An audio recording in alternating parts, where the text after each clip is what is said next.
குழந்தை கவிஞர் அள வள்ளியப்பா. குழந்தை இலக்கியம் வளர படைப்பாளிகளின் முயற்சி மட்டும் போதாது. பயிற்சி பட்டறைகள் நடத்தி ஆசிரியர், பெற்றோர், குழந்தைகள் அனைவரையும் குழந்தை இலக்கியத்தின் பால் ஈர்க்க வேண்டும். குழந்தை இலக்கியம் படைப்பது எப்படி? இன்று குழந்தை இலக்கியத்திற்கு மிகப்பெரிய ஆதரவு தேவை இருக்கிறது. அரசு அதற்கு உதவ வேண்டும்.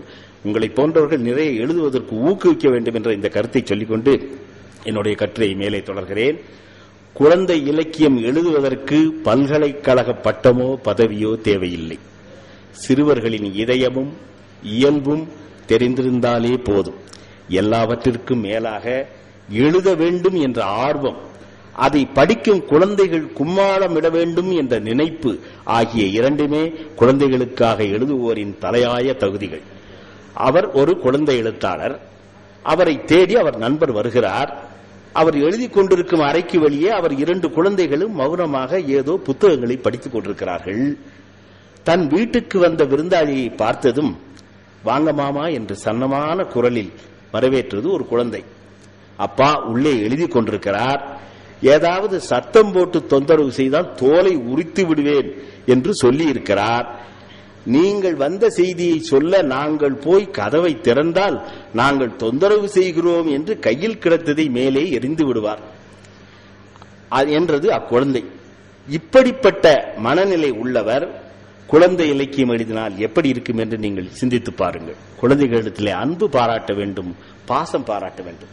ஒரு தாயைப் போல, தாத்தா பாட்டியைப் போல அன்போடு, பரிவோடு, பாசத்தோடு குழந்தைகளோடு ஒன்றி உள்ளம் கவர்ந்து குழந்தை இலக்கியம் படைக்க வேண்டும்.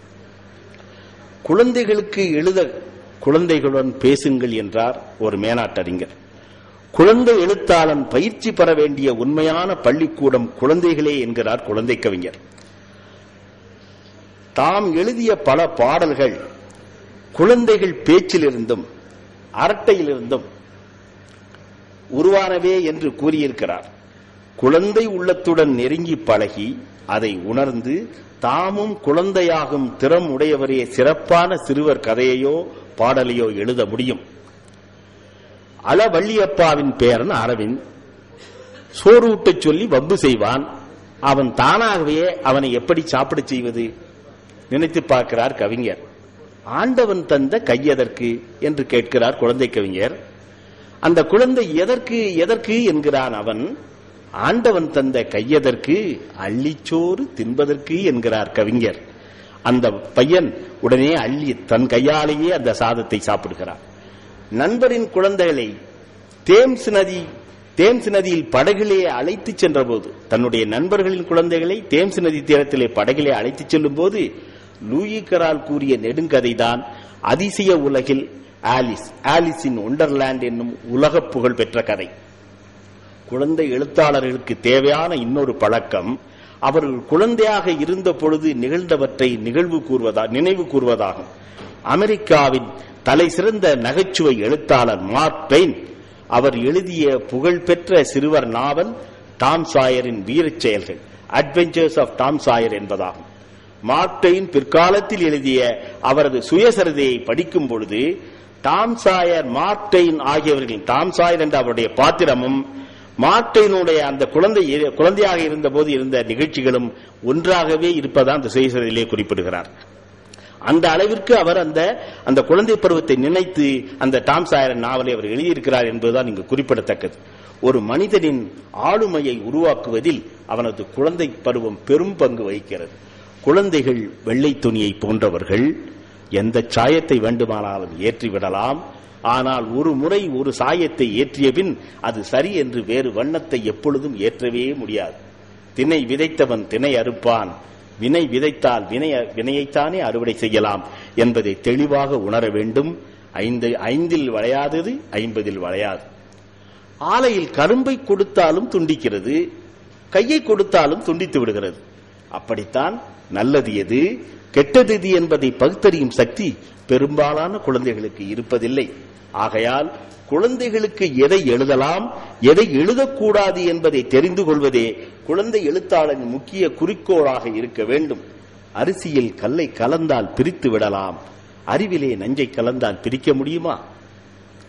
தமிழறிஞர் கீவாஜா அவர்களின் கூற்றை இங்கு நாம் சிந்தித்தால் பயனுள்ளதாக அமையும்.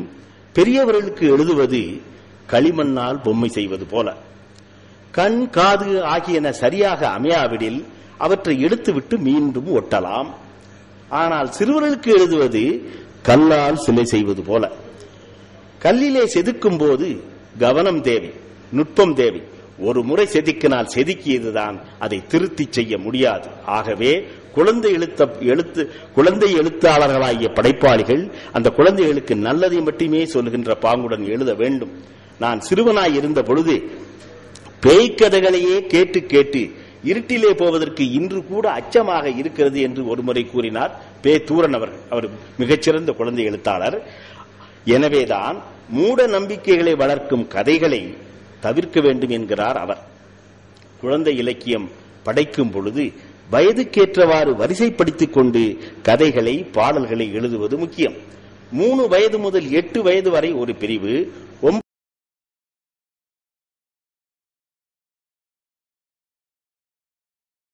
இந்த வயதிலே அவர்களுக்கு சொல்லுகின்ற கருத்துக்கள் அப்படி ஆணிவேர் போல பதியும் என்று உளவியல் அறிஞர் கூறுவர். 3 வயதான குழந்தை கேள்வி மேல் கேள்வி கேட்டு தன் அறிவு வளர்ச்சியை பலப்படுத்துகிறது.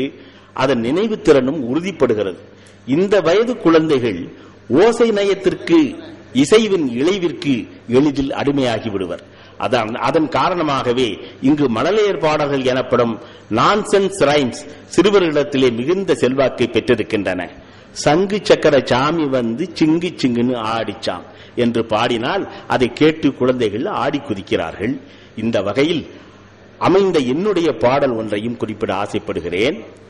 சலக்கு சலக்கு சலக்கு சலக்கு சலங்கை சத்தமாம், சாம்பல் நிறத்து குதிரை பூட்டி வண்டி வருகுதான். இதில் ஒன்றும் கருத்தில்லை. அந்த ஓசை நயம் அந்த பிள்ளைகளை கவர்ந்து இழுக்கும். இது போன்ற பாடல்கள் பொருள் இல்லாவிட்டாலும் கூட குழந்தைகளை கவர்வனாக அமையும் என்பதற்காக இதை குறிப்பிடுகிறேன். இந்த பாடலிலே ஓசை நயம்தான் முக்கியமாக இருக்கிறது. இன்னொரு பாடல், என்னுடைய பாடல், ஆட்டுக்குட்டி ஆட்டுக்குட்டி அடடா மலையில் நனையாதே, மாட்டிக்கொண்டால் மலையால் உனக்கு வருமே தும்மல் ஏராளம், பாட்டி தருவாள் மருந்தை அதுவும் பாகற்காய் போல் கசப்பாகும், ஆட்டுக்குட்டி ஆட்டுக்குட்டி அடடா மலையில் நனையாது அப்படின்னு அந்த குழந்தை சொல்லுகிறது அல்லவா? எப்படி சொல்லுகிறது? தாய் ஒரு நாள் அவளிடத்திலே நீ போய் மலையில் நனையாதே உள்ளே ஓடிவா என்ற அந்த தாய் சொன்னதை, தாயாக இருந்து அந்த ஆட்டுக்குட்டியை மலையில் நனையாமல் உள்ளே ஓடிவா என்ற அந்த குழந்தை தாயாக தன்னை பாவித்துக் கொள்கின்ற அந்த கற்பனையை நினைத்து பாருங்கள். சிறுவர் பாடல் எழுதுவோர் முதலில் பிரபல குழந்தை கவிஞர்கள் எழுதிய பாடல்களை வாய்விட்டு படிக்க வேண்டும், தாளம் போட்டு படிக்க வேண்டும்.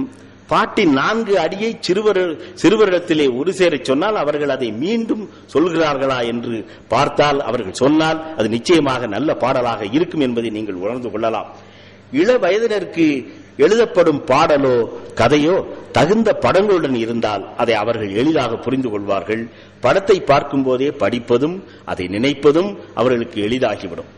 6 முதல் 8 வயதான உள்ள குழந்தைகள் மிகவும் விரும்புவது தேவதை கதைகள், மாயாஜால கதைகள், மிருகங்கள் பற்றிய கதைகள் என்று பல வகையாகும். மிருகங்கள் பேசுவது போல கற்பனை செய்து பார்ப்பதில் இவர்களுக்கு அலாதியான விருப்பம் இருக்கும். தேவதை கதைகள் மூட நம்பிக்கையை வளர்க்கும். மிருகங்கள் பேசுவது போன்று எழுதுவது அறிவுக்கு பொருத்தமில்லாமல் இருக்கும் என்று சிலர் கூறலாம். இது தவறானது. அந்த வயதில் அவர்களுக்கு ஆர்வம் அவற்றில் இருக்கிறது, படித்து மகிழ்கிறார்கள். கொஞ்சம் வளர்ந்த பின்னர் அந்த கதைகளில் உள்ள பொய்மையை அவர்கள் உணர்ந்து கொள்வார்கள். நாட்டுக்குழைத்த நல்லவர்களின் வாழ்க்கையில் நடந்த சுவையான நிகழ்ச்சிகளை கதை